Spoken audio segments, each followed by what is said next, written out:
Have you ever wondered why Canada is in debt? Have you ever wondered why the government forces Canadians to pay so many taxes? Have you ever wondered why the bankers from the largest private banks are becoming wealthier and the rest of us are not? Have you ever wondered why the gross national debt is over $800 billion?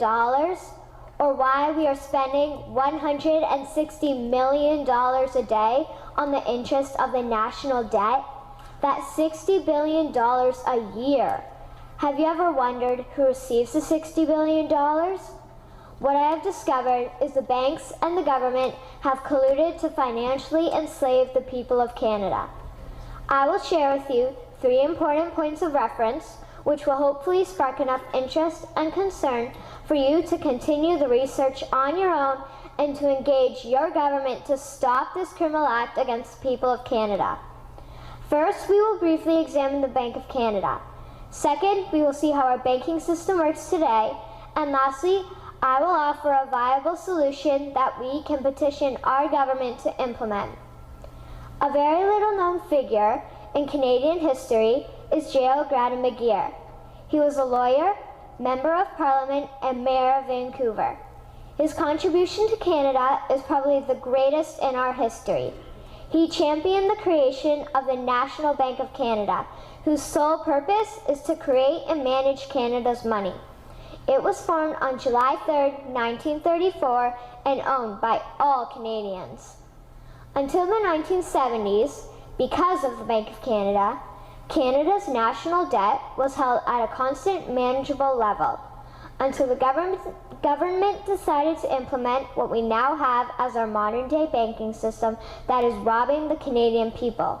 So how are they robbing us? Allow me to explain how our private banks and government work today. First, the Canadian government borrows money from the private banks.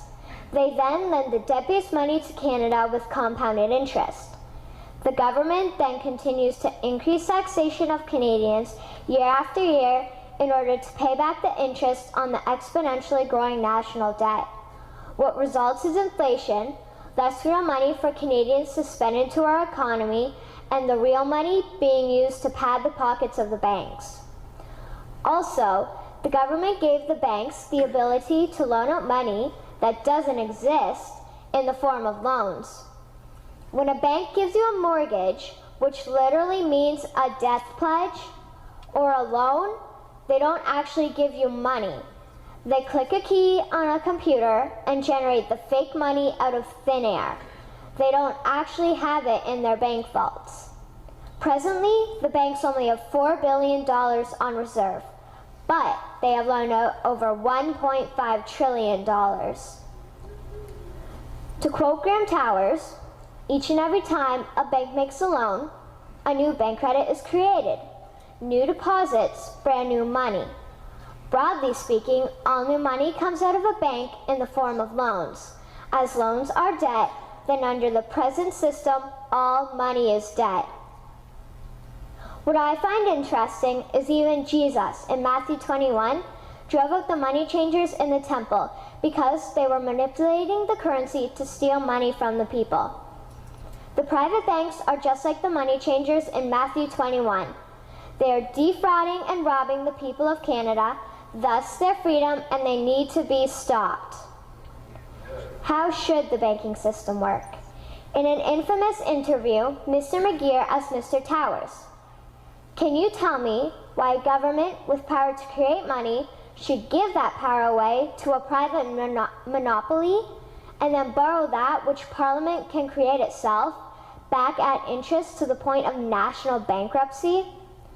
Mr. Towers replied, "If Parliament wants to change the form of operating the banking system, then certainly that is within the powers of Parliament. In other words, if the Canadian government needs money, they can borrow it directly from the Bank of Canada. The people would then pay fair taxes to repay the Bank of Canada.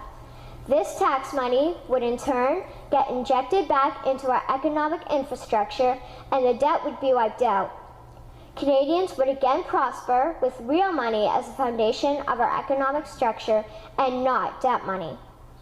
Regarding the debt money owed to the private banks, such as the Royal Bank, we would simply have the Bank of Canada print the money owing, hand it over to the private banks, and then clear the debt with the Bank of Canada. And yes, we have the power and lawful right to do so. In conclusion, it has become painfully obvious, even for me, a 12-year-old Canadian, that we are being defrauded and robbed by the banking system and a complicit government. What will we do to stop this crime? What will we do to ensure that the next generation will live free and clear of the debt-based economy that enslaves them to the banks? Margaret Mead said the following, and I hope that all of you remember this. Never doubt that a small group of people can change the world. Indeed, it is the only thing that ever has. Thank you.